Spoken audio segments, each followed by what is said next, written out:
Greetings and welcome to Flesh Wound Horror Live. I am Flesh Wound Dan, joined by producer Todd. Good evening. Todd, how are you doing tonight, sir? I'm doing all right. How about yourself? I'm doing well. All theatricals tonight. It's been a really busy week for movies. Yeah, And, I've already been to the theater 3 times this week and one more. Yeah. 3 times? I don't even fucking know. I've seen 3 movies. Like 7. It'll be 3 times tomorrow.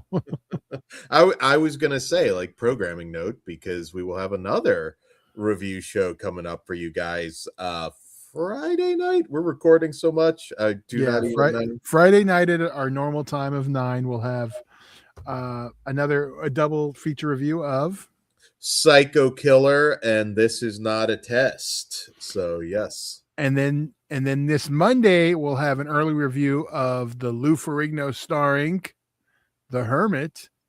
Yes, we got the Lou Ferrigno slasher movie, The Hermit. We've got some Wild Eye stuff dropping. And we'll talk about what we're going to have next Wednesday in a little bit after we talk about something else, because it kind of ties together. Yeah. We've got a ton of stuff going on. Some more Squared Circle Society. It's been just a haze of real and fake blood. And there's some more Flesh Wound featurettes coming soon to Blu-rays. Hopefully they don't get shelved this time, but they're coming. Hopefully. Yes. That is definitely not on brand for Flesh Wound, which is going to be a weird one. No, which maybe I'll let you guys know on Patreon what's going on. But yeah. There's a lot. There's a lot of breaking news this year. This is a big year for Flesh Wound features. Last year was really big, doing Last Tournament on the Left, but we've got Welcome to the Grindhouse coming up March 8th, and you can get your tickets on sale now at GARDENAcinema.com. You can even link through it through fleshwoundfeatures.com if you want to.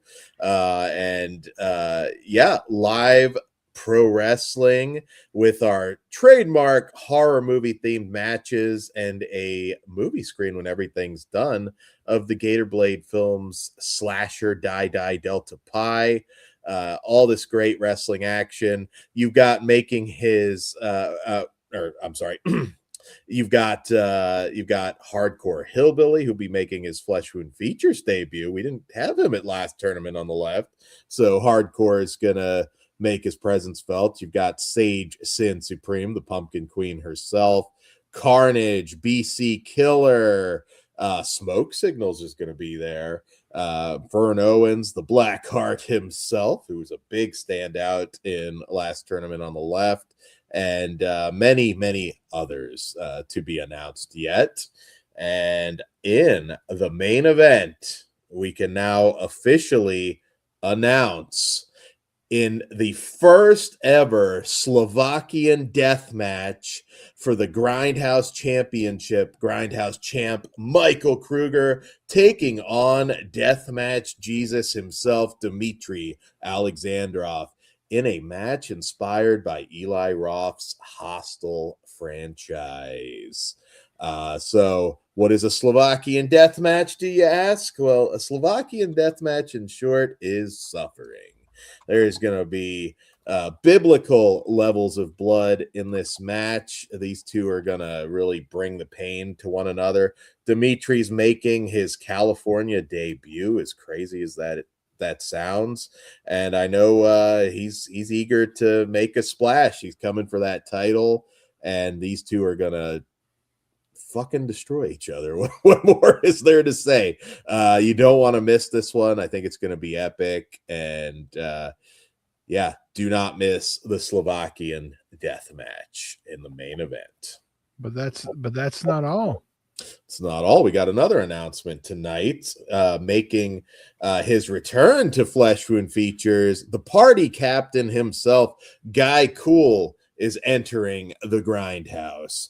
Guy Cool, his butthole has healed up from Last Tournament on the Left.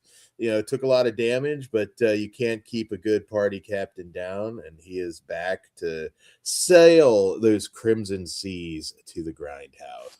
and always great to see Guy Cool.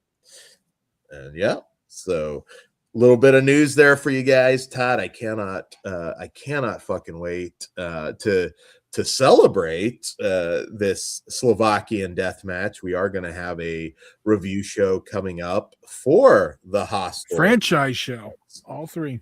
Yep, that'll be coming up as well. Very busy. Next Wednesday, you can check that out. There you go.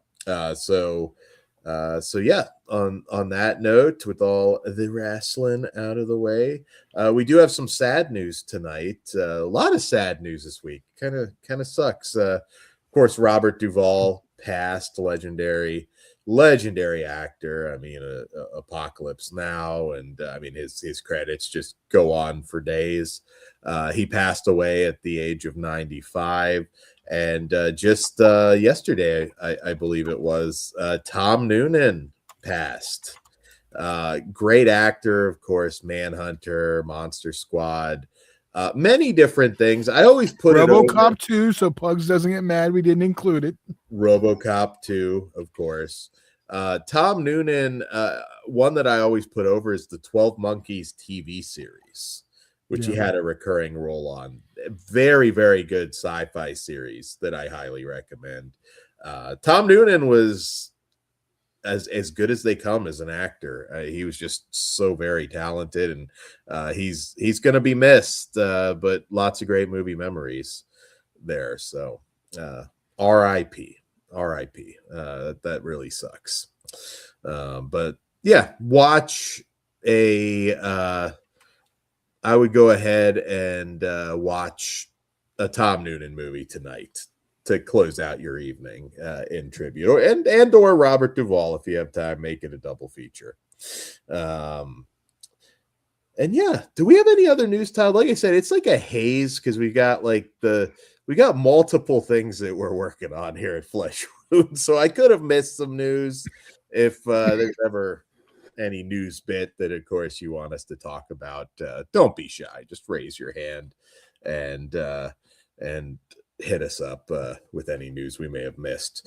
But yeah, I guess on that note, Todd, should we get into the movies, or do we have any other business to discuss? Let's get right in there.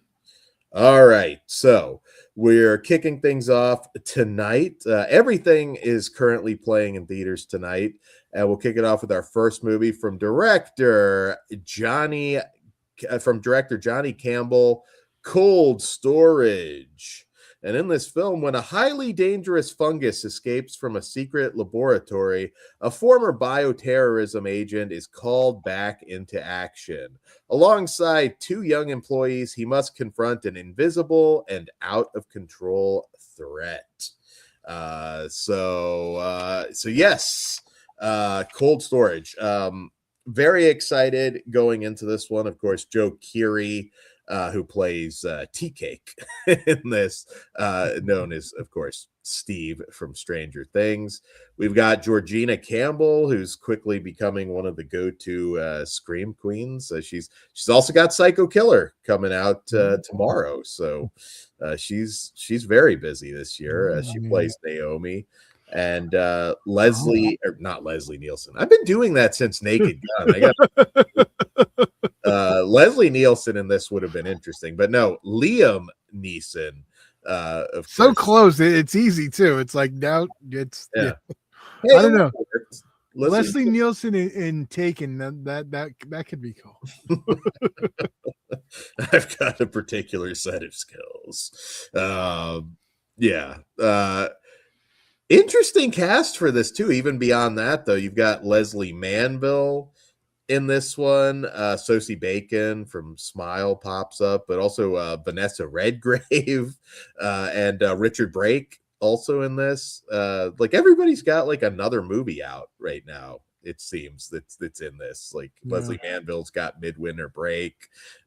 Richard Brake has got that cinematic dumpster fire Strangers Chapter 3. But yeah, so going into this, I mean, kind of like a fun B-movie premise with an A-list cast. I mean, what can I say? What a cast. The main players in this are Joe Keery and Georgina Campbell. Liam Neeson, this is not his like more typical recent like action role where he's just like mowing everybody down or anything. It's a more aged Liam Neeson. Yeah, I know. Yeah, it's age appropriate, Liam Neeson. Yeah, it's like at one point his back goes out. It's like, okay, we're dealing with a human. It's like confusing because in every other movie he's still like a Superman, but this one he's like human. So it's like, yeah, dude, now you're reminding us he's old. Next time we watch him try to take out 30 terrorists, like it's not even like old, like he's getting into like elderly territory. Yeah. No, I get it. I know that goalpost is moved for a lot of people now, but still, you know, you're yeah, he's fucking old. There's no other way to put it. He's fucking old. Yeah, so heavy shades of Return of the Living Dead. Not quite as bad shit as that, but that Return of the Living Dead spirit is heavily on display, kind of with the threat of a Last of Us. Slither, I would also throw out there, similar movies. If you enjoy those, you'll probably enjoy this. I had a great time. From the 80s style gang with the bikers where none of them make sense together, I thought that was a nice touch. Just top to bottom, this is just a fun movie. Some really good gore, like any modern movie, some dicey CG, but for the most part, I was really just digging this from beginning to end. This is just an old-fashioned popcorn good time. One location under siege. Pretty much one location, yeah. Decent budget on this one. It's again with that cast and some of the effects, it's feels like a bigger movie than you would expect considering the limited locations. The writer David Cope wrote the novel Cold Storage that this is based on. He's also the screenwriter of Jurassic Park, Stir of Echoes, Carlito's Way. He adapted his own novel for this, which is interesting. Spider-Man, Trigger Effect. I know one you like. Oh, love Trigger Effect. Yeah, he's got one hell of a resume.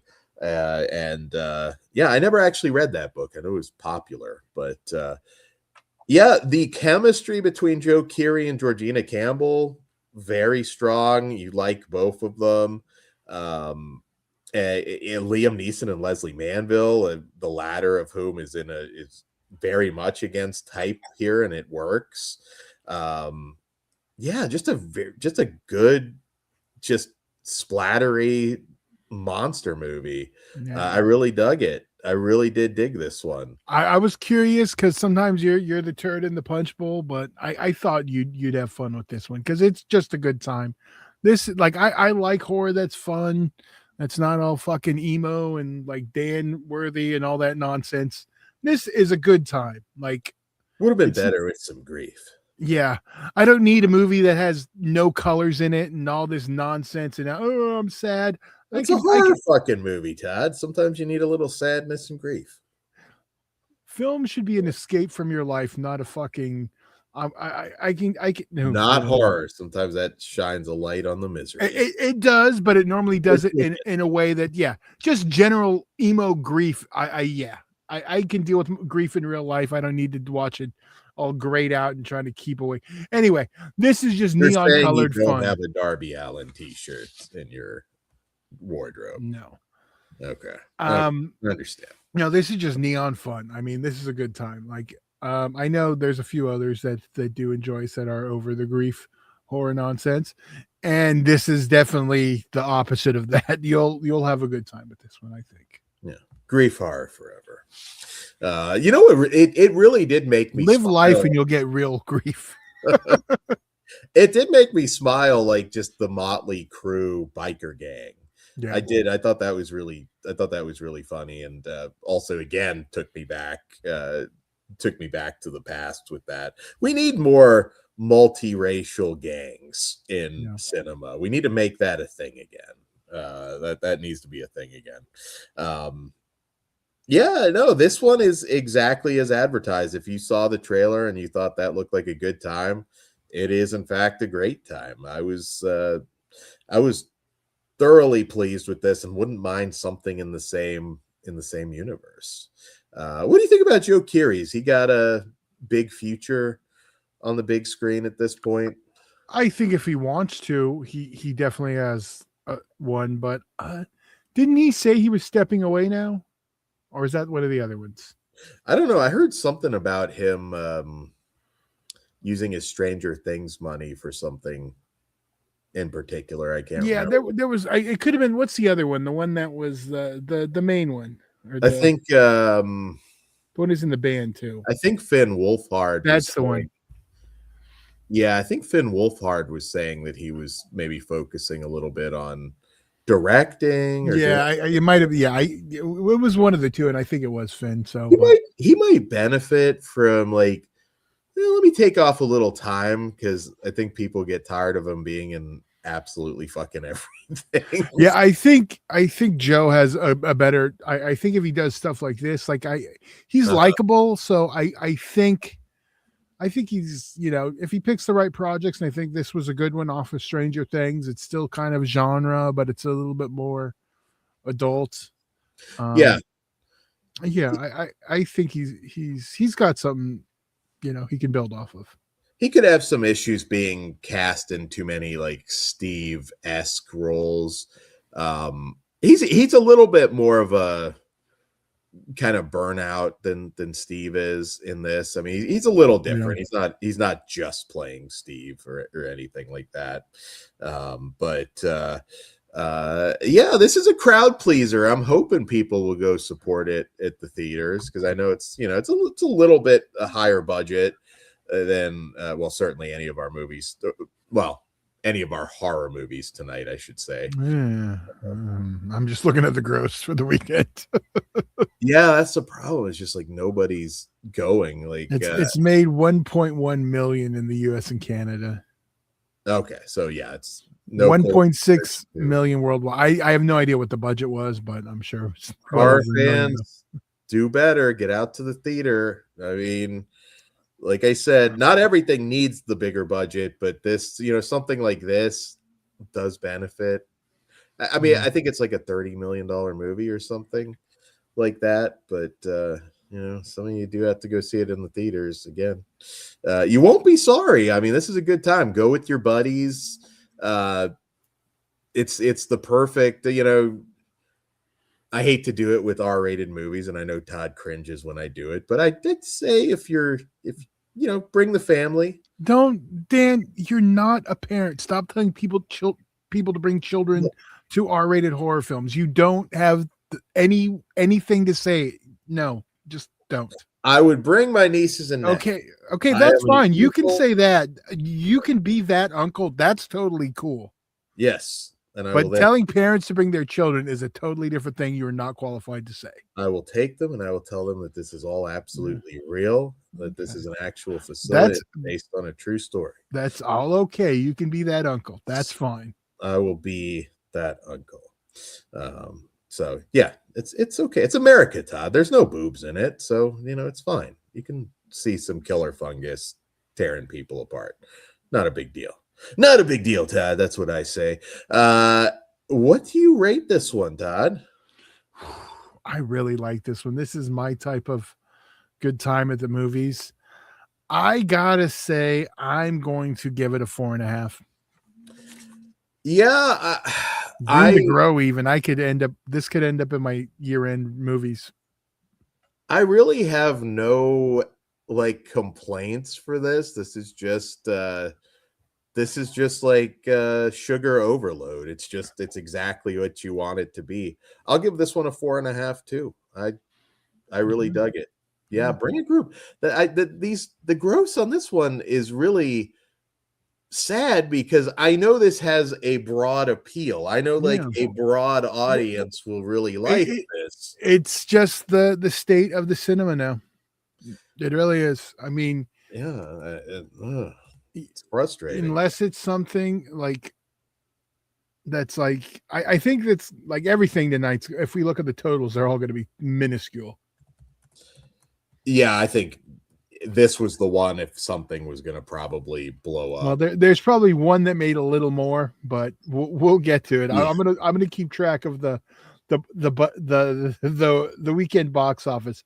So right now, this is our top earning one with 1.6 million worldwide. Oh, that is fucking insane. But I mean, with most of these, I should probably not include the world. Let's just go U.S. and Canada, 1.1 million. Okay, well, that's not nearly enough. So no. I mean, that's its opening weekend was slightly under $1 million. I don't understand. So it's only made like $2,000 this week. I especially don't understand it with names attached too. Like, I can understand the young people not giving a shit about Liam Neeson. Well, Liam Neeson's not the star. I mean, I know, but I'm saying like that's not really a draw to them. But I mean, you have Joe and Georgina. Yeah, Joe Keery especially. I mean, he's coming off of a giant off of literally the most packed theaters I've seen in like I don't know when with the Stranger Things finale. Exactly. You figure a couple of them are like, "Ooh, I like him in Stranger Things. Let's go." Yeah. But it could be proof of the R rating. You know, maybe if they did go like they would have forced this to a decade and a half ago and made it be a PG-13, maybe it would have opened up the doors to the youngsters. But I don't want that to happen. You would have lost. It wouldn't have been the same movie. I mean, yeah, it limits you a lot then. I mean, it would probably look like something like Evolution or something. Like, well, no, because they can get away with the gore and stuff if they just tweak it to the colors green or something. But yeah, I guess so. I'm saying like that's the only way. I think I don't know how much the R rating limited it. I'm glad that they did get released I don't want the PG-13 version, obviously, but I mean, would it be that different? As you said, you can take your nieces to it. So there you go. So yeah, right. Get out there.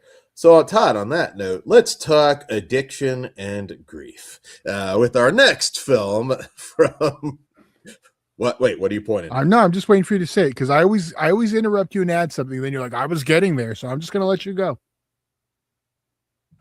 And now you throw me off. Maybe I'm used to you interrupting me. Now playing in theaters? Is that what? Go. Just go. I'll see if you say it. God damn it, Todd. From director Jeremiah Kipp. Mortuary Assistant, which is based on a video game. Is that what you're in? Yes, I was just making sure you knew that. Yes, of course I know that, Todd. I don't, of course, know, Dan, because you don't know video games at all. I do my fucking research. You didn't know Iron Lung was based off of How about this, Todd? How about this, Todd? Based on the 2022 indie video game. How about that? I got the fucking year. I'm on point tonight, Todd. I'm just making sure. I just wanted because, like Iron Lung, you were unaware it was based on a video game game by Brian Clark and Darkstone Digital. So there you go. All right. How about that, Todd? As Dan, don't, because every time you do this, do you not remember what happened with Jack Frost? Don't make me do that again. Well, cash me outside, just like the slutty chick that everybody likes. All right. I just said that, Dan. Don't say that. Now. Anyway, Mortuary Assistant follows Rebecca Owens, a mortuary science graduate who takes a night job at River Fields Mortuary. What begins as a routine job turns sinister as she faces terrifying supernatural forces while locked in the mortuary. Okay, so obviously I never played the game. I have heard of it. Somebody, I don't know, Orc, maybe somebody out there, Jay, maybe Chris, talked about this during lockdown. So I do remember hearing about it. It's another one of those more simpler, I feel like a more simple video games like that, kind of like the Iron Lung style stuff. Yeah. You know, a little more than Five Nights, but like in that realm of that video game world that like is a little different than like when we think video games than what we're thinking of. Yeah, kind of roam around, try to find the key to get out of it. It kind of gave me a locked room kind of mystery vibe from what I can tell. So very similar premise to Autopsy of Jane Doe, which is a fantastic horror movie. Possession of Hannah Grace, which is also very good. To a lesser extent, since it's not really a mortuary, but The Vigil I would throw out there as well. Very, very similar premise, which is cool because I personally I think the idea of being locked in a creepy mortuary with the dead coming back to life or ghosts, whatever it may or may not be. I think that's just a really good premise for a horror movie. Everything that I mentioned, I think very spooky, very terrifying. So this movie, there's one thing that it does that it's excellent at, and that is amazing creature effects, gore, the whole embalming process. I don't know how realistic it is. I've never, looked deep into the embalming process, but really gnarly practical gore and a scary as fuck creature, I thought, in this. The mood and everything within the mortuary is really cool. This director also made Slapface, which we reviewed not too long ago, also a Shudder movie. Black Wake, The Geechee Witch, which I don't think I've actually seen that one. It benefits good mood and particularly good effects work and makeup on these creatures for, again, a relatively low budget movie. I thought, yeah, I dug it. The downside with this is it's missing, the script really lacks. I don't think it really brings everything all together particularly well. Another weird thing with this movie, Paul Sparks, who plays Raymond Delver, I feel he's done some really good work. I think he was on House of Cards. He's popped up in different things. He's a very good actor. I don't know if it was a case of direction. Boardwalk Empire. Yeah, fuck yeah, he was on Boardwalk Empire. I don't know if it was a case of direction, but he comes off like very wooden. Kind of his delivery in this is a little odd. I thought that was on purpose. Like I thought that, like, yeah, I feel like they might, because you never really know what his intentions are. Like it makes it so I'm like not sure if he's really helping or he's hurting. Yeah, like, I get what you mean, but I do think that was a choice. it probably was because, like I said, he's done some good work previously, and I love our lead, Willa Holland, as Rebecca Owens, very likable. I mean, she's going through, she's a recovering alcoholic, 1 year sober, but that whole No, it's not alcohol, Dan. Wasn't it alcohol or was it? No, she's sitting in front of someone copping drugs. It's definitely not okay. alcohol. She was drugs. Sorry. No, it's okay. I'm just pointing. You don't sit in front of and watch a guy dealing if you're an alcoholic. I'm just saying. She's an addict. And I felt like they just didn't tie that into the whole thing well enough. I really felt like there was missing story here. I think being that it's from a video game, I don't know what, like, if we're just how accurate we are to the video game, and maybe those questions are still left unanswered in the game. Like there's things like, it didn't bother me that there was a few things that weren't unanswered or didn't connect perfectly. I mean, I really did have a good time with this film, and you did compare it perfectly to Anatomy. What were the two? I know they're both the Autopsy of Jane Doe and the Hannah Grace one. Yeah, Possession of Hannah Grace. Yeah, both very similar stories, and and I did like this. Like, I know you're quick to call it the grief portion, but this is really addiction horror. It's really about addiction. Grief plays into it as part of it, but I mean, even like everything about it, it's all in in relation to it. It really is like, and for someone struggling, I don't know if this is a good or a bad case, but I do think it really does deal with it, and anyone who's dealt with that shit, it worked for me. I mean, I really enjoyed it. I don't want to say I had a good time with it. It is a little, dark, but I mean, I did. But yeah, I I wasn't think sure going in. if they tightened up that script a little bit, I think this could have been one of the big winners for the year. Because Yeah, and this one's coming, coming out on Shudder.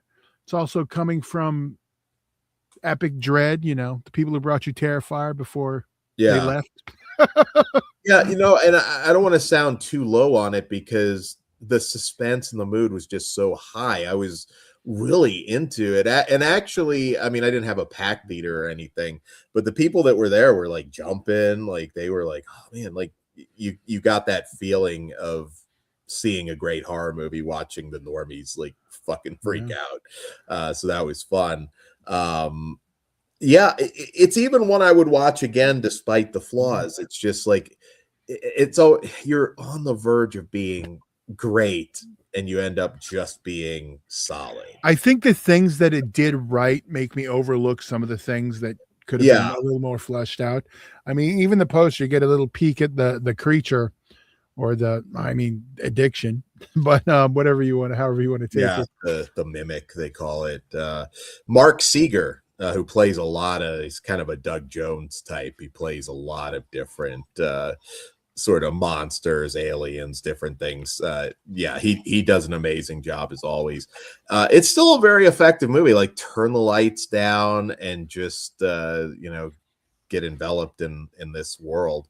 Could have done some more world building. Like there's a couple weird like jump cuts where I'm like, wait a minute, where are we at here? What are we doing? What's the motivation? And yeah, it's just frustrating when you do one part, like you said, so fucking well, and drop the ball on the story. But having said that, I will watch this again. This is one I will buy when it comes out. I do like it, and my rating's going to reflect that. It's just it could have been a lot higher. All right, well, what are you rating it? It's still good enough. 3.5. I was going to say, you want me to go? I'm a 4. Okay. So yeah, I did like it, but you see, it doesn't lean just into grief horror, and I think that's why it's like it's an element in there, but that's not what it's relying on solely, which is when I get bored. Yeah. There's just a lot of like, why is this happening? Yeah. Like why would you And I'm cool. I don't need the why most of the time. Yeah. Now, here's the question. What do you think the box office was? Probably about what I have in my wallet right now. Okay, well, give me a number so I can tell you how close you are. $300. Okay, Dan, you have to be somewhat realistic, but okay. All right, let me say 250,000. Okay, you were close. 259,000. Okay. Well, fuck, I was very close. Yeah, that's what I'm saying. Yeah. Well, you started off at 300. I helped get you up, but so yeah, I was like, wow, that's not. But it is what it is. It's a Shudder movie that's basically playing at one time at most theaters at like 10 o'clock. Yeah. Yes, less daily ghosts, more than Mission to Moscow. At least that is true.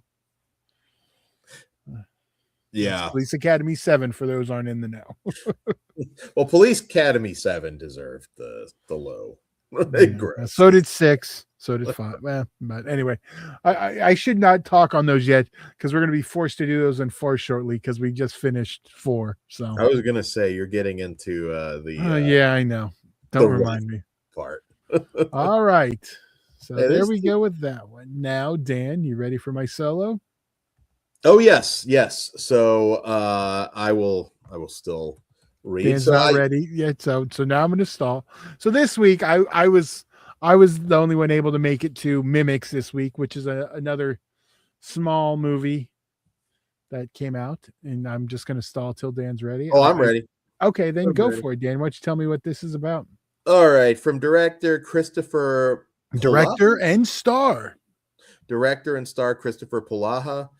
We have Mimics, and in this film, down on his luck, impressionist Sam Reinhold makes a pact with a Fergus, a wicked strings-attached puppet that holds promise to propel Sam to stardom, unleashing a nightmare that threatens the safety of those he holds dear. So yes, I tried hard, but I could not time this out trying to see all these movies this week. God, in just a little over a week, I think I'm at what, like 7 movies? You're probably going to be 7 or 8 movies. You've got to be at like what, 11, 10, 11? This week, I don't even, by the time, because tomorrow I got 4 planned, and then we have the shorts. Well, I'm doing the shorts on Friday. So Yeah. I got 2 more times at the theater this week. So, but yeah, this one I saw I actually saw this one on Thursday, the day opening night. What would you classify this as? Because I know they listed it as comedy. It's listed as comedy. It's listed as horror. It's horror adjacent. I mean, it's about a possessed dummy. So, I mean, and a cult involved and signing away your soul to the devil, basically, I guess. So but it's not like scary. It's more, like witch's paw and stuff or monkey's paw type stuff. I mean, so closer to like Twilight Zone, I guess, than actual horror is probably the best way to say. It also stars Mariah and Stephen Tobolowsky, which you'll know from obviously Californication, and as a Jay Leno type character talk show host, Chris Parnell is also in this one. So they actually got some, names or character actor names, whatever you want to do it. Yeah. I don't know how like you guys would react to this one. It's definitely it's an indie film, and it feels like an indie film, like something that would have made a decade or so ago. A decade or so ago, I enjoyed it. I don't know if it's for everyone. I mean, it's like it's regional. It's all shot in Reno. So you get that all the old casinos, even their Circus and stuff there. And it's very local. And I like that about it. Like even when his stardom blows up and stuff, it's just, what if you get a deal and with, blow up from the dummy. I was entertained by it. I just don't know who I'd recommend it to, like in the genre. Like I'd say, Dan, check it out. I think you might enjoy it enough. It's nothing groundbreaking. It's I mean, it feels like a good double. And I don't know if anybody's going to remember this movie, but Greg Pritikin's Dummy from 2002 with Adrian Brody and Mila Jovovich, kind of right before she just became like full on Resident Evil action star. That's not a horror movie. That's totally a weird, quirky, romantic comedy. And I think that would be a better double than to pair this with Magic. Yeah, I wasn't getting Magic vibes, at least a little bit that I heard of this. Yeah. I mean, there is people, the dummies responsible for deaths and stuff like that.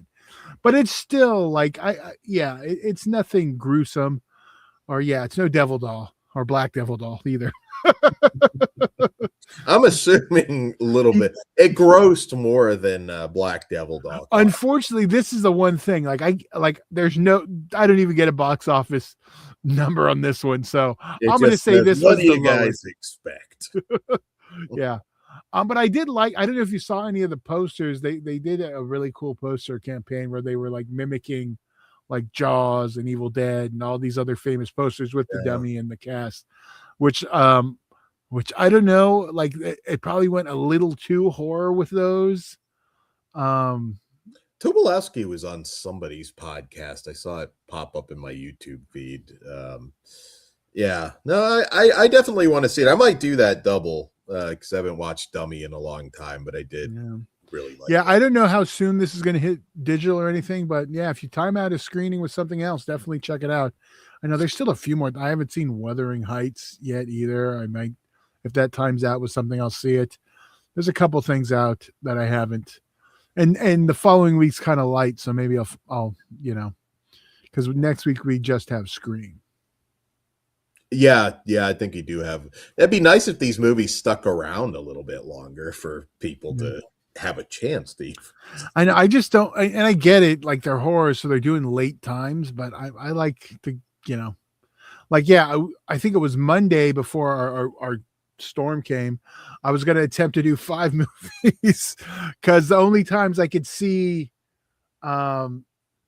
Observance was at like 1:00, and then That the had other times, finally had one earlier time open yeah, because, and, yeah, like you are limited when you're trying to, and get 3 in the same day. and then Mortuary Assistant. The only times they had for those were like 9:00. So it was like, all right, I'm going to make a whole day if I'm going to do it. But I ended up getting them all in yesterday and coming home and doing an interview in between with Bo. So I made it all work. I wonder how some of these would work. I mean, they'd have to work out the financials and everything if they offered like special double feature screenings for people that don't have like an A-list already. But then You at know? that point, they might as well just buy it because it's just going to be more than that. But Well, yeah, like 2 movies for the price of one. but then you got to deal with studios and stuff. So I don't know how that would work. But I get what you're saying. I mean, I feel like you could work it out for some of these smaller movies that aren't grossing shit. yeah. You know. But overall, I yeah, not really for the horror crowd. But if you like weird, quirky movies, I definitely do say check it out. Dan, I think you'll get something out of this one. So I Yeah. say check it out. My rating on this one, I'm gonna be short and sweet on this one. I'm gonna give it a 3 out of 5. For did you see that Nirvana movie? I did. Did you like? I mean, Ghost is going to see it. So Yeah, you don't have I to don't know a fully- lot of the history. Was there like a, because I know Nirvana the band's the name of the band in the movie. Nirvana the band, the show, was that like an actual Canadian show? I feel like there's a little bit more history to it. Like I went in completely blind. I just heard Nirvana. Here, let me just pull this off. So we'll do a random talk while I'm doing it. I just knew Nirvana the band, the movie, and I knew it was weird and quirky. I had no idea it was basically a Back to the Future parody stuck in there. Like I had no idea. I did without being spoilery. Does the trailers give that away? Like that portion of the time travelness of it? Oh yeah, no, the trailer. Okay, like I because I haven't even paid attention to the trailer. Yeah, so. the trailer 100%. So like I was like, okay, I get why people were like, okay, because it was the mystery movie last week. And like tons of people left. It's way too quirky for a general audience and weird. Left when they saw what it was, or left during the movie? Both. Oh, Some people canceled because they saw what it was. Some people that went to it were like, yeah, it wasn't for me, and left like 20 minutes in. I loved it. I thought it was really funny. This may be something I finally get. We might eventually cover on Farce, but yeah, I definitely think it was a good time. I saw the trailer and I was sold. Okay, I haven't yeah. had any screenings of this. I just heard it was weird, fun, and quirky. If I would have known about the time travel thing, I probably would have made it to that screen unseen screening, which I don't remember. I know I was going, but yeah, I had an illness in the family, so I couldn't go. Oh, okay. That's what it was. So, but yeah, I definitely recommend that. So there's a little bonus thing, and if you force me to rate it, I'd probably give it a 4.5. I'm definitely going to watch it again. Like I said, we'll probably cover that one on Farce when it comes on digital. Nice. Yeah, kind of a theme time travel tonight. Yeah, we'll get to that. I know I keep forgetting we're doing that because I saw it like almost a month ago now, that early screening. Yeah, because I don't know when because they did it for that one. That was a screen unseen about 3 weeks ago. And then they did an early access screening too. So it's been a while. I wanted to see it again. But before we get to that one, because we'll be talking about that one next. All right. So yet more indie horror in the theaters this week. We have from director Robert Hollick's The Observance. And in this film, after 5 years in a coma, Madison Neubauer wakes to find her home and family in the grip of the Observance, a religious cult who will stop at nothing to protect their secrets and possess the family.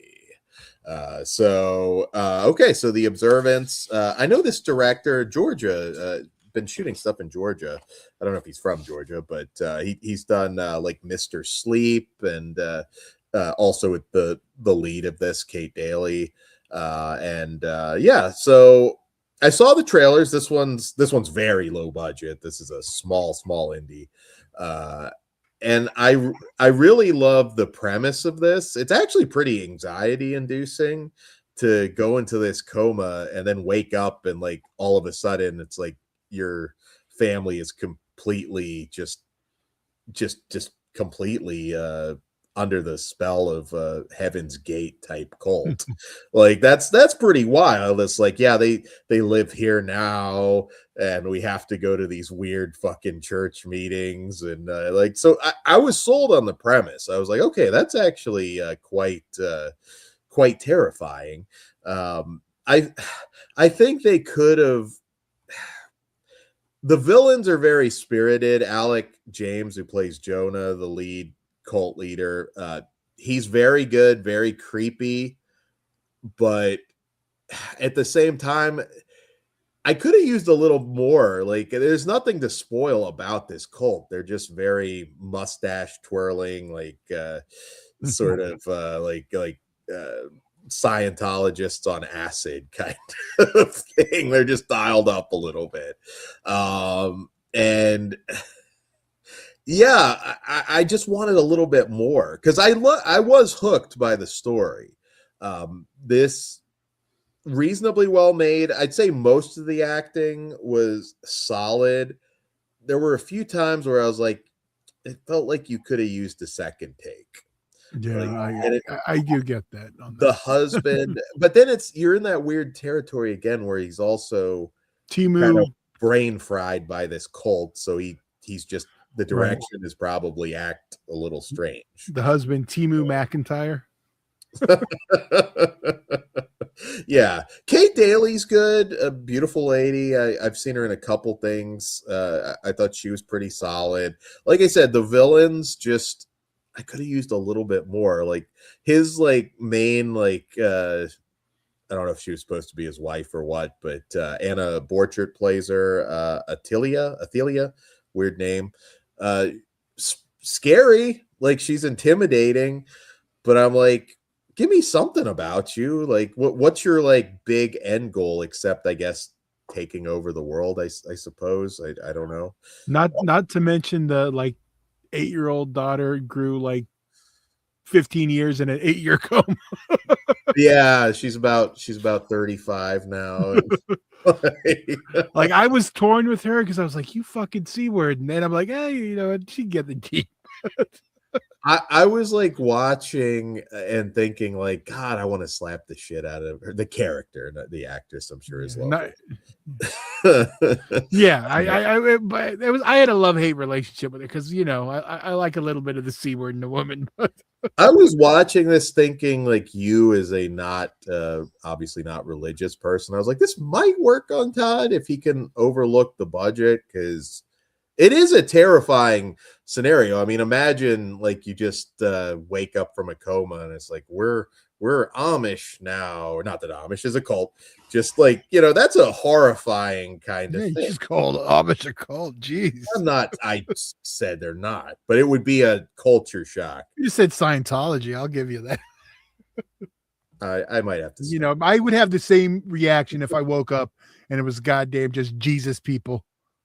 That would be, you know what I mean? Yeah, you could have been just. I could wake up from a coma and everyone around me is like deeply Christian, and I'd be like, I'd be reacting the same way as her throughout the movie. You're trying to tell me that this magic baby birth and all this other nonsense. Get the fuck out of here with this nonsense. You're about half awake and you've got Caesar singing church hymns to you, like by your bedside. That's horrifying. I was like, I mean, that's actually possible at this point.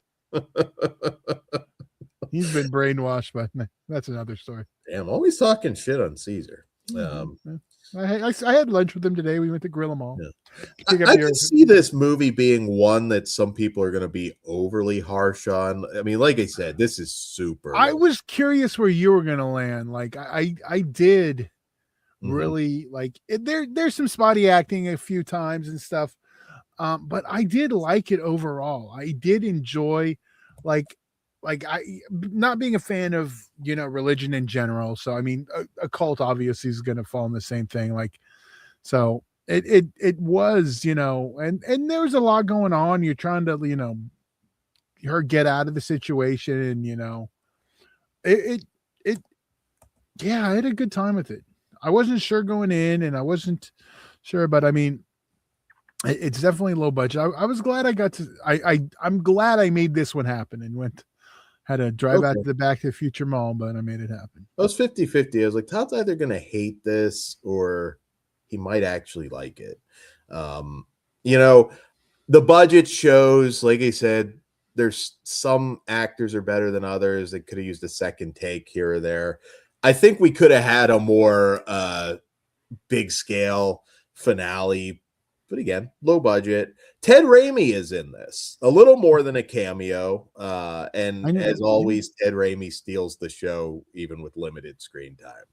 It's always a treat when you get Ted Raimi. Although you didn't like the last movie he headlined that I know me and Pugs did enjoy. Yeah, I was trying to remember the title of that. I mean, I love Ted Raimi. Which we reviewed way early, and then it actually got like another release. It was really weird. I don't know if you remember that. For a minute, I was like, oh, wait, fuck. Is this the one we did like 3 years ago? No, Failure. That's what it was. Failure. Okay, there you go. Yeah. I forgot. He also did the voice and the model of in the Quarry video game, which I think you watched me play a little of that one. Okay. Yeah. Fun game. Yeah.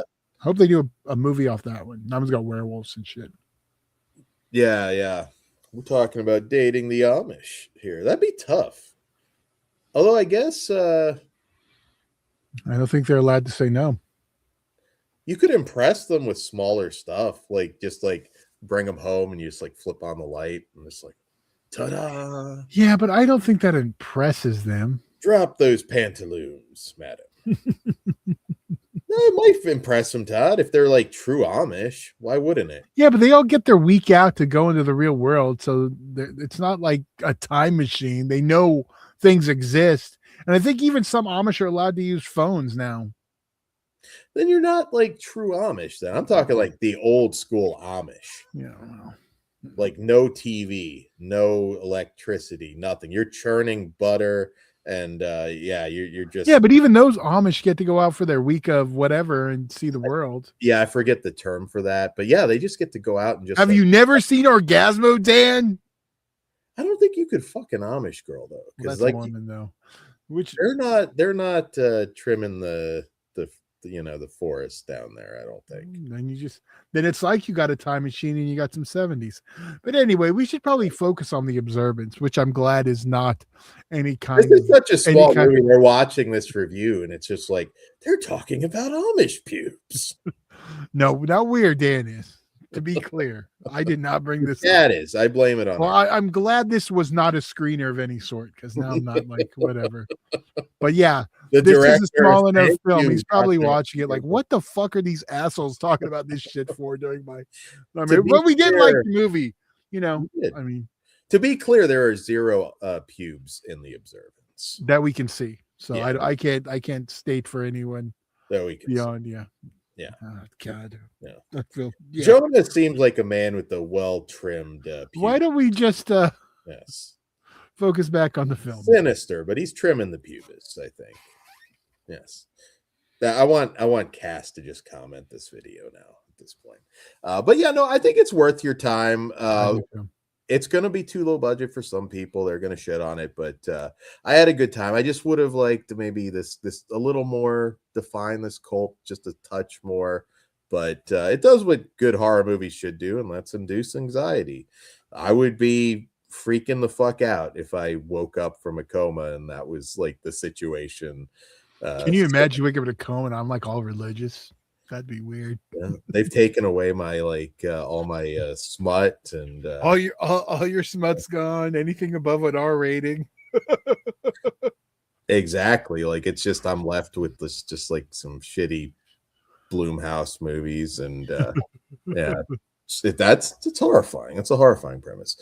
So Todd, what do you rate this one? Because that was a tough one to. Yeah, I know. It's like weird. Like I almost want to give it higher, but I'm a 3.5. I enjoyed this one.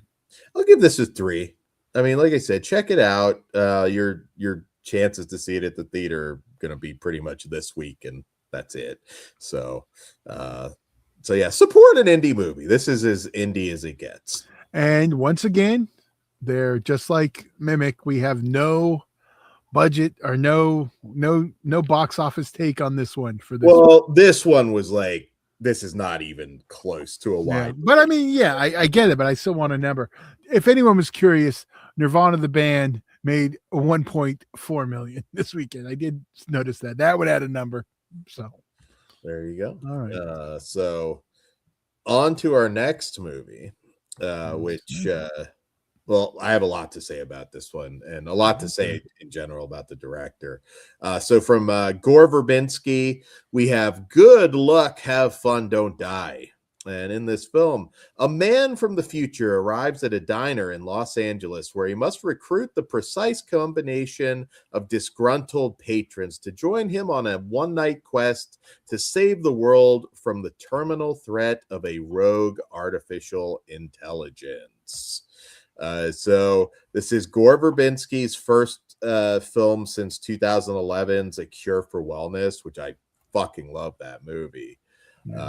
Absolutely love A Cure for Wellness, which nobody went to see. That movie was, I remember, promoted heavy too, and sadly, another casualty at the box office that took a great filmmaker away from us for a long time.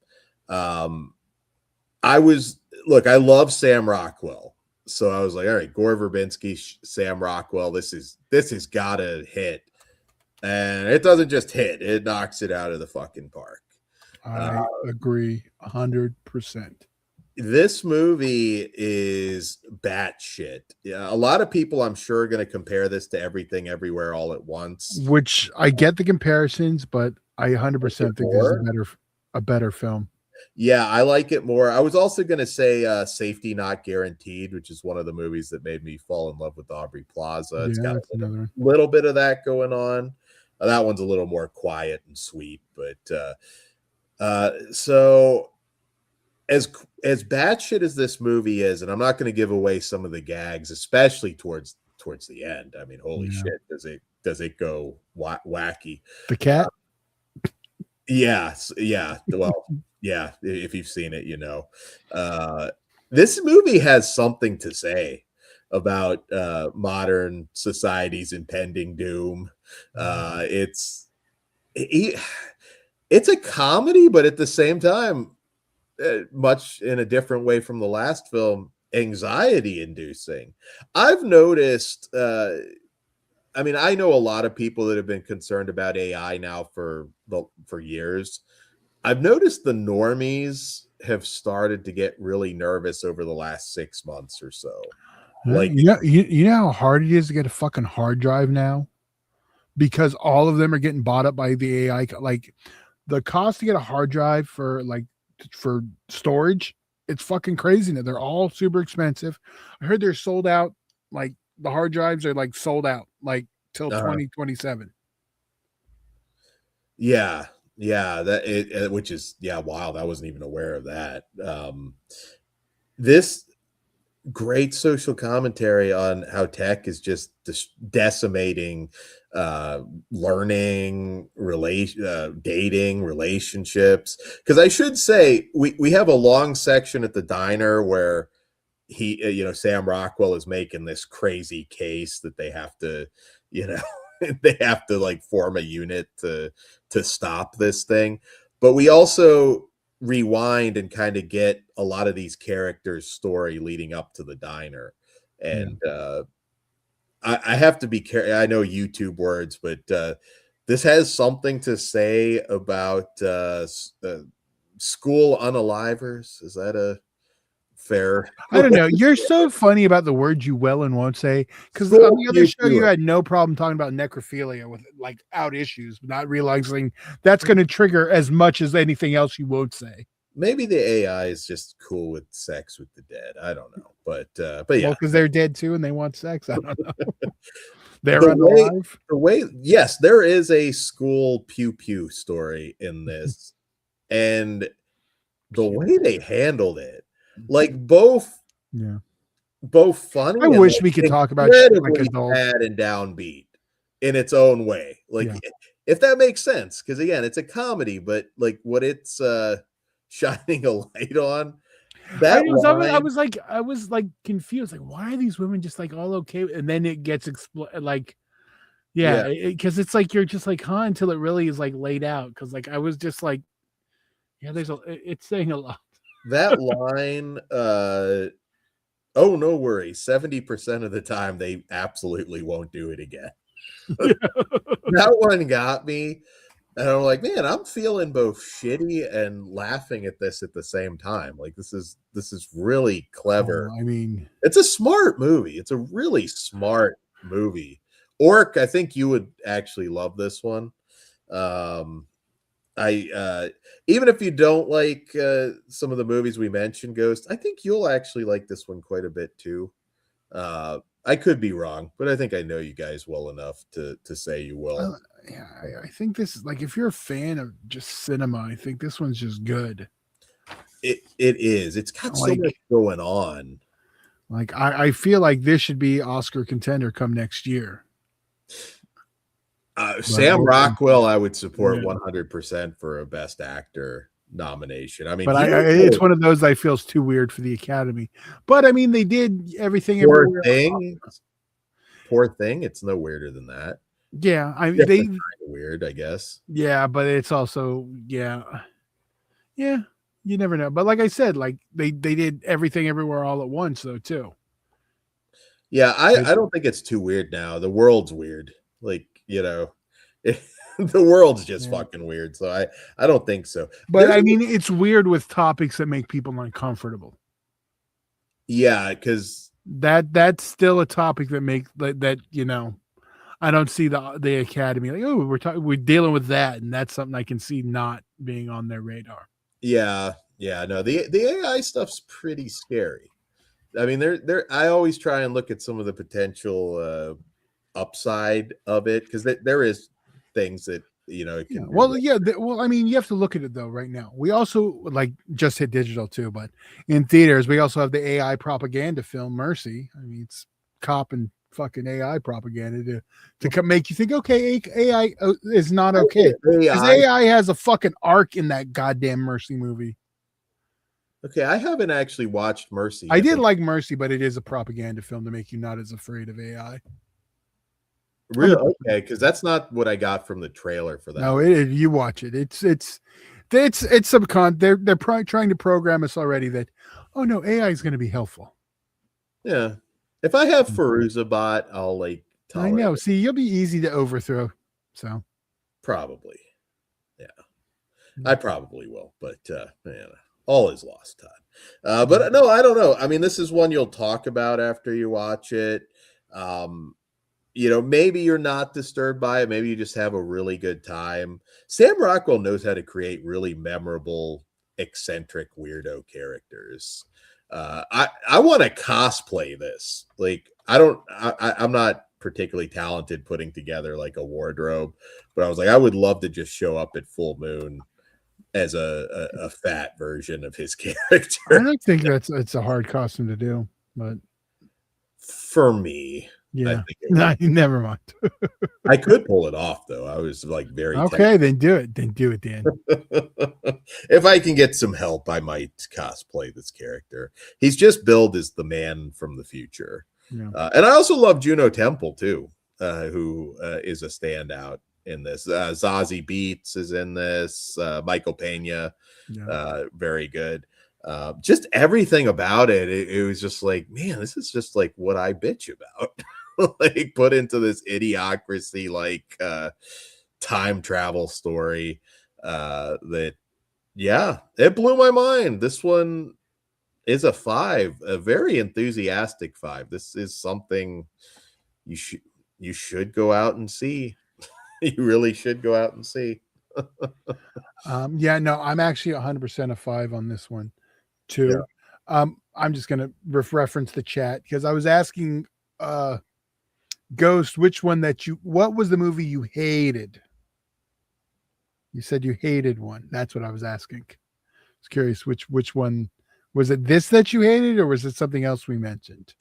I think I remember Ghost not liking Everywhere. Or was was that the one? That's what I was trying to I could ask. be wrong on that, but Oh, okay, yeah, it was the All at Once movie. I don't think I say similar in a way, but I get why they're compared to each other because they're both kind of weird and yeah. deal with some. One's a multiverse movie. One's. Am I allowed to say what? Do they give away what it is in the thing? I mean, it's the trailer. It's in the trailer. Okay, one's a time travel movie. Man One's a from the multiverse. future. That's Yeah. Okay. Well, I mean, but is he? I mean, that's all. Like, I mean, from the trailer, you know. But anyway, like that's the. I think the. I don't see. There's nobody so like any similarity will piss me off. I just know it. I don't think the only similarity is there's weirdness to it. They both are a little weird and quirky. Actual plot, I don't think there's any similarity. I think the comparison comes from the time travel and the multiverse stuff. This is not that. I think people are comparing them because they just don't know what else to compare it to. this one starts If that helps. Starts to kind of come back towards the end to a more just like traditional like time travel adventure kind of thing in a way. And the ending I really liked. There's It made me want to watch it again. Like as soon as it was done, like I up for interpretation. Yeah, and I feel like when I watch it again, I'll get more. And I was really trying to get this in again before because I saw it 3 weeks ago, but I loved it, so I knew I wasn't going to change on that. But this is definitely one. If I don't get to see it again in theaters, I'll watch again right when it hits digital. Yeah, actually, me too. I think this is one that second viewing, you might notice some things that you didn't catch the first time. Also, Ryan Kruger, because they shot this in South Africa, the Fried Berry director pops up, so that was cool to see. Oh, I didn't notice that. Yeah, I laughed my ass off at a few bits, but like I said, the AI stuff is kind of like, I mean, what's the world going to look like in a decade, kind of thing. What did I just watch? Where it was like the when the AI company came to the town, it was going to use all the water and electricity, which I guess is a thing. I watched that too. You mean the data center movie? No, it was a TV show. It was a TV show I was watching. And I don't think it was something you'd watch. It was a sitcom of some sort. Oh, okay. We're thinking about something else. But no, that was like an episode plot where it was like the AI company came to town to open up a shop and then ended up using all their water and electricity because apparently AI takes up water, which I wasn't aware of. Yeah, I've watched like several different not docs, but pieces on this, and yeah, like the data center stuff, like it's interesting stuff I wouldn't have expected to be an issue, but I guess it is.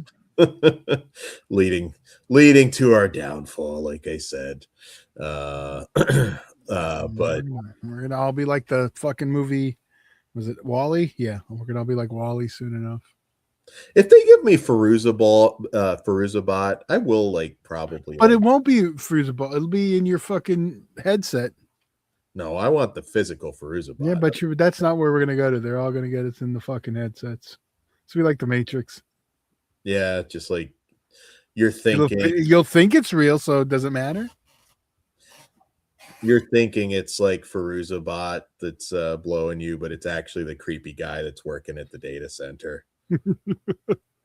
Yeah. Keanu just wakes up and you've got like fucking like just cool duder there tickling his feet. I'm sad for humanity, so let's just move on before I get out. It's gonna be a rough fucking My kid's gonna have it tough. Maybe some things will be easier. Like I said, I try and look into some of the positives. I don't know. Not unless all these corporations disappear, but Luigi's locked up. I think it's hard with the AI thing though, because like you'd have to get every country on the same page to kind of roll it back a little bit, and I don't know. I don't. It's just one of those things. Like every interview you see with people far more intelligent than I am, saying like Yeah, it could be very bad. It could be the end of the world. But yeah, well, we're still working on it though. But I know, but we're letting it happen. So yeah. Yes. Shout out Barney if I missed you. How I know I got to be careful because we're on YouTube. Very careful. You're like marked now. So. I know. You want my real feelings? Meet us on Patreon one day. The AI knows they can bribe me with the sex bot. Yeah, they know. Yeah. So just throw him. I'm still listening to Ice-T and NWA. I didn't forget my roots of Fight the Power, Fuck the Police, and all the rest of the good stuff. I can't say the Body Count song because that'll definitely get me in trouble. Is there like a diss rap against AI now? Like, is that a thing? I don't know. Should I make it with AI? I feel like you need an AI diss track on AI. This needs to happen. You need to do that. Yeah, well. I don't know what that looks like. Wouldn't it be funny if it just spits out something wonderful? Like it's just like Kill All Humans. It's something worth. It's like, I'm not giving you that. I'm going to give you the opposite. Now, do I have to cut that? Because now does AI going to be like, oh, he said that in video games? I don't know what I'm saying. Jesus. In Minecraft. Yeah, that's video games, Minecraft. In GTA 6, if it ever comes out. There you go. So yeah, go check out Good Luck, Have Fun, Don't Die. I really had. Let's see how much that one made. We didn't do that one. Let's see. Well, you said that Cold Storage had the highest gross so far. No, I said so far. Oh, okay. So you want to guess on this one? I mean, I would have thought this would pull in at least 10 million. Is that your guess? No, that's not my guess. I suspect. I'll tell you the budget was 20 million estimated. Okay, well, I would say this was more than 20 million. So you think it made more than 20 million? No. I think the budget's higher. Okay, I'm not. We're not guessing the budget. We're guessing how much it made this weekend, Dan. $7 million. Not bad. Well, you're overestimating. 4.5 million. Well, that's not good. And that's the gross today. The opening weekend was 3.6. And this had, now I'm assuming that includes the screen unseens, and it's including I'm assuming that always counts those. Yeah, I would imagine. Even though, I mean, they don't know they're going to see it, but yeah. Well, you're still paying. I think that's still, that still goes to it, but. Or I don't know if Box Office Mojo is still a thing. I just use IMDb. No, Box Office Mojo is still a thing. Okay, there you go. I just use an IMDb as of recent. I look at it sometimes. But yeah, no, go check this out. It's a smart movie, and it's also it still kind of feels like a big summer movie, just not in the summer. Just go check it out. Check it out. It's a discussion. Mojo is now owned by IMDb, so I'm going to the same thing. So I just get it all on one site. I feel like IMDb should, we're bringing back the message boards. I don't know. I'm on IMDb Pro now because of the extras. So are you supposed to talk about that? No, I already did once. I just didn't say what they were. I'm working on. Oh, okay. I was going to say, I didn't want you to slip. No. But when I do that, that opens the door for you too. So don't say anything I'm working on. That's why I've stayed quiet and I caught you, Todd. No, I'm allowed to say I'm working on extras. I already said that earlier, Dan. I may have even said the company. But some big extras. I don't think you did say the company. I don't know if we're allowed to. I guess they haven't clarified that, but yeah, extra features coming up from Flesh Wound. We got because remember I said one of them is not doesn't make sense with Flesh Wound, the movie once it's. That's right. We're not supposed to say that we're working on the Halloween Pumpkin 8K 27 disc special edition. Yeah, no. Not a lot of horror in this. Although I will give you a clue. A horror film I've worked on before. There you go. That's the one. I worked on the first release too. Oh, yeah. Okay. Duh. Yeah. All right. I It was forgot. the first thing I ever worked on. Yeah. Or it was Undertaker first. I don't remember. I just contributed footage for the Vinegar Syndrome release. Well, I was gonna say you were very important on that Undertaker release. I was. I know. Now they won't return my messages, but Vinegar Syndrome big times us now. come on, fix the goddamn Chad Farron movie. Yeah, I would like them to fix the Chad Farron movie. But something. What is it? Someone's watching. What is it? Someone's knocking at the door, right? Yeah, someone's knocking at the door. The double feature with the deep ones. That one's definitely the cut version. Doing a cut, that's a big botch. I mean, it's not Vinegar Syndrome's F up because it is a partner label, but yeah, it's disappointing. Or at least put out the uncut version. I mean, I would have bought the one movie solo. I wouldn't have had a problem with that. I would have bought both of them solo. Like I know which one I like more, and I bought that to watch the movie that's cut. Because I mean, Todd? Do you own the? Yes, I own the Golden Child from Vinegar Syndrome. I'm a big Golden Child fan. I probably watched that more than Big Trouble in Little China, if I'm all honest. I like Golden Child. It's no Big Trouble in Little China. But there's similar themes. But oh yeah, good double feature. But I mean, I've watched that one more because I saw Golden Child theatrically. I didn't see Big Trouble in Little China till home video a few years after. Well, that was a lot of people with a lot of Carpenter movies too, oddly enough, that didn't really hit at the box office necessarily. But what year is Big Trouble? Is it 40 this year also? Is that 86? I think it is. I believe it was 87, but I'll let you be the final. I'm gonna double check. I know Golden Child was 87. Were they the same year too? That'd be a good one for Gardena. I know. I was thinking that, but Howard the Duck's 40 years old this year, so that's the definite one I want to do. Because that one will draw. I'm not even paying any attention anymore. Golden Child was 86, so I'm pretty sure that means Big Trouble was 86. I'm sure the chat's really already answered this, but I'm still looking. Nice. Yeah, both 86. They're both 40 this year. Okay. Yeah. All right. I guess, yeah, it would have been the same year.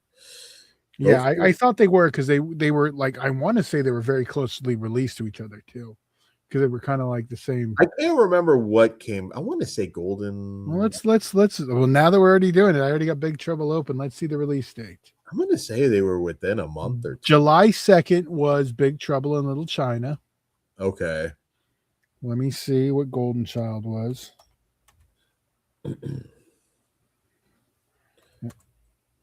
July 2nd.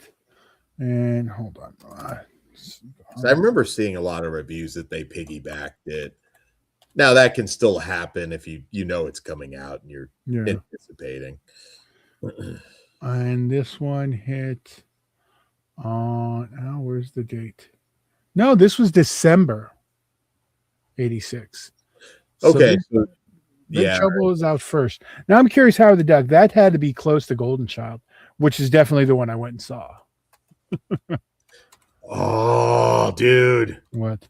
Howard the Duck screening with Pugs behind the scenes stories. Well, I don't know if we can combine those, but I'm definitely going to do the. No, maybe with permission we combine those. August 1st. All right. Okay. So it went Golden Child, Howard the Duck. Are we doing that commentary for Howard, or did we already do a Howard the Duck commentary? Pretty sure we did. I don't know. We'll figure it out. Forever ago. We'll have to look into that. I mean, I can look like right now because I have my shit open. I feel like we did it, but maybe not on YouTube. No, I think if we did that one, it would have been on YouTube. Okay. But I'm checking it right now in the official archives. Since I have it open, I'm just slowly getting there. Howard the Duck. Howard. Howard.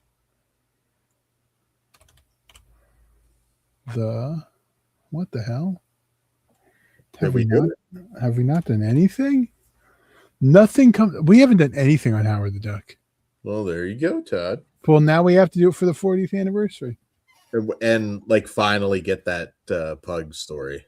Yeah, that's when it'll be. Maybe it's a Patreon. Do you dancing around it? Does that have to be on Patreon? Being that that's kind of like out there? I think it's up to Pugs. okay. Oh, now you guys are gonna put it all together. We should move along. All right, moving along.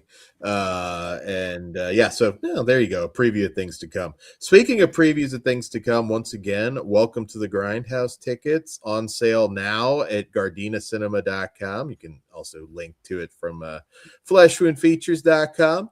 Enjoy all of the hot wrestling action with our signature horror movie themed matches. And stick around for a screening of Gator Blade Films' Die Delta Pi after you're done watching Welcome to the Grindhouse live. And in our main event, just announced today, in the first ever Slovakian death match, Michael Kruger defends his Grindhouse championship against the Siberian savior, deathmatch Jesus himself, Dmitry Alexandrov, in a match inspired by Eli Roth's Hostel. So if you've seen those movies, you know those two are going to fuck each other up in sadistic ways. Kruger's getting ready for it. He's gone back to hell. He's training with the devil himself as we speak, getting ready to bring the pain to Dmitry. And if that wasn't violent enough, we're going to have another announcement shortly of a match that may give them a run for their money when it comes to blood and guts. So you don't want to miss it. Live at the Gardena Cinema. This is going to be one hell of a night, and hopefully we'll have some more stuff going on there at some point. Melissa, I want you to review Wolf Girl starring Tim Curry. Oh, hell yeah.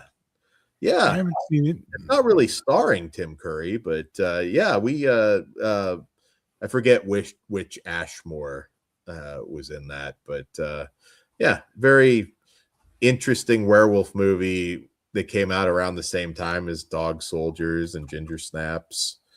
Yeah, we'll have to do that. It's got an alternate title too. It's got a couple titles, but yeah, maybe we'll do a werewolf show at some point. Yeah. All right. So what else do we have coming up? We will also have a Hostel franchise show to sort of lead into the Slovakian death match. Yeah, we had to watch the films to kind of get some ideas for the event. Yeah. So that turns into now you get to hear us talk about the films because we've never really done that, and I'm excited. I'll have a special poster behind me for it with some little stickers that cover certain things, but it'll be out.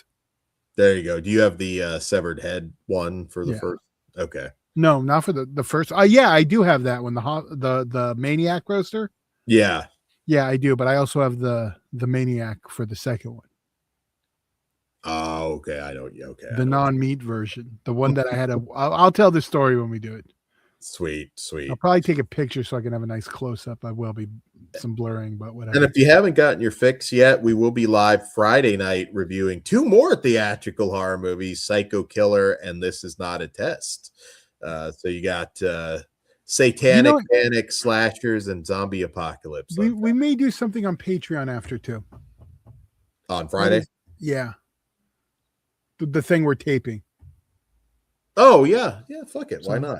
You might as well. And so if you're a Patreon, you're going to get a bonus show Friday after the live show. Okay, well, then you get a lot of us Friday night then. So that's not it.